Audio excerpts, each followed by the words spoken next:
আমেরিকার একটি শহরে ভয়াবহ দাবানলে ব্যাপক ক্ষয়ক্ষতি হয়েছে। বিষয়টাকে অনেকে আল্লাহর আযাব, গজব হিসেবে দেখছেন। এটা আসলে তাই কিনা, এই জন্য উল্লাস করা যাবে কিনা?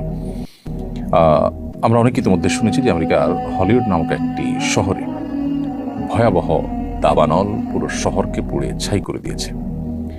টানা 2 দিনের অধিক সময় ধরে শুধু পড়ছে তো পড়ছেই এবং কোনোভাবে সে আগুন থামছে না। যে শহরে এই ভয়াবহ অগ্নিকাণ্ডের ঘটনা ঘটেছে সে শহর নানা কারণে পরিচিত বিশ্ববাসীর কাছে, বিশেষ করে অশ্লীলতা, বিবাহ বহির্ভূত সম্পর্ক, হারাম রিলেশনকে প্রমোশন করা এবং অন্যায় অশ্লীলতার যে জোয়ার সয়লাব, এটার জন্য এই শহরটা নানাভাবে পরিচিত। মানুষ নানাভাবে সেটিকে জানে এই অশ্লীলতার সূতিকাগার হিসেবে।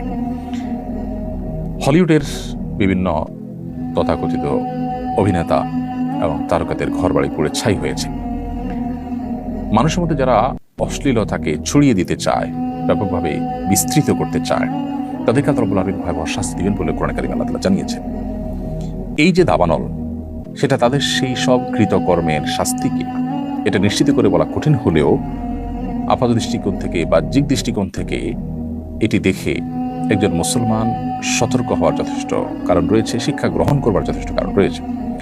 আমরা জানি যে ইতালির পম্পেও নগরী, এটাকে পাপের নগরী বলা হতো। পাপ, জুলুম, সীমালঙ্ঘন, এটা এমন পর্যায়ে চলে গিয়েছে যে একটা পর্যায়ে আল্লাহ রাব্বুল আলামিন সেখানে ভয়াবহ দাবানলে পুরো শহরকে পুড়ে ছাই করে দিয়েছে। এখনো সেই কয়লা হয়ে যাওয়া শহরটি ওইভাবে কয়লা অবস্থাতেই বিশ্ববাসীর কাছে এখনো দৃষ্টান্ত হিসাবে, শিক্ষা গ্রহণের উপাদান হিসাবে এখনো টিকে আছে।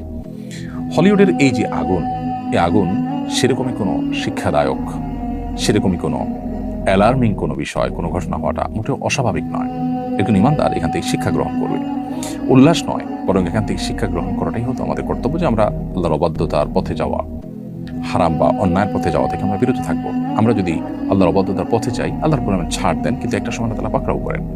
আল্লাহ সুবহানাহু ওয়া তাআলা ছাড় পেতে পেতে একটা সময় আমাদের কাছে মনে হয় যেন আল্লাহ আমাদেরকে আর পাকড়াও করছেন না, কিন্তু একটা সময় ঠিকই আল্লাহ সুবহানাহু ওয়া তাআলা ধরেন এবং পাকড়াও করেন।